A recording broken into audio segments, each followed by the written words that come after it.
తెలుగు సంవత్సరాది ఉగాది రోజున Pawan movie Sardar Gabbar Singh grand గా రిలీజ్ అవుతోంది. అయితే ఈ మూవీ స్టోరీ ఇదేనంటూ ఇప్పుడు సోషల్ మీడియాలో ఓ వార్త హల్చల్ చేస్తోంది.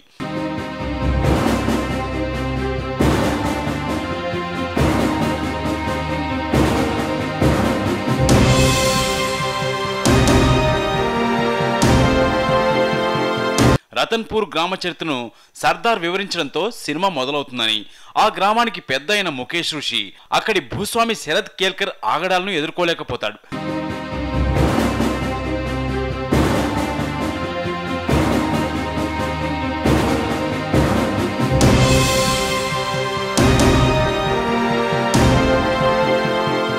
అతన్ని కట్టడి చేసేందుకు ప్రభుత్వ సాయాన్ని కోరగా ప్రభుత్వం సర్దార్ గబ్బర్ సింగ్ ను ప్రమోషనల్ ట్రాన్స్ఫర్ చేసి రతన్పూర్ కు పంపుతుందని టాక్. ఆ గ్రామానికి చేరుకున్న పవన్ అక్కడ హీరోయిన్ కాజల్తో ప్రేమలో పడతాడు. మరోవైపు ఇంటర్వెల్ బ్యాంక్ లో శరద్ కేల్కర్ సర్దార్ మధ్య ఫైట్ సీన్స్ సినిమాకే హైలైట్స్ అని సమాచారం.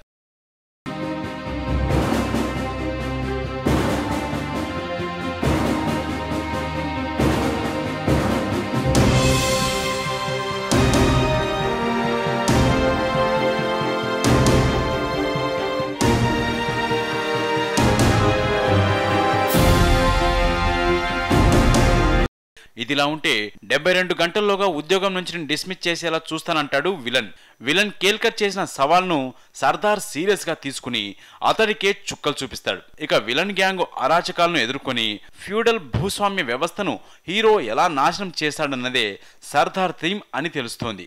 మరి సినిమా చూస్తే గానీ ఈ మూవీ రియల్ స్టోరీ ఏంటో తెలియదు.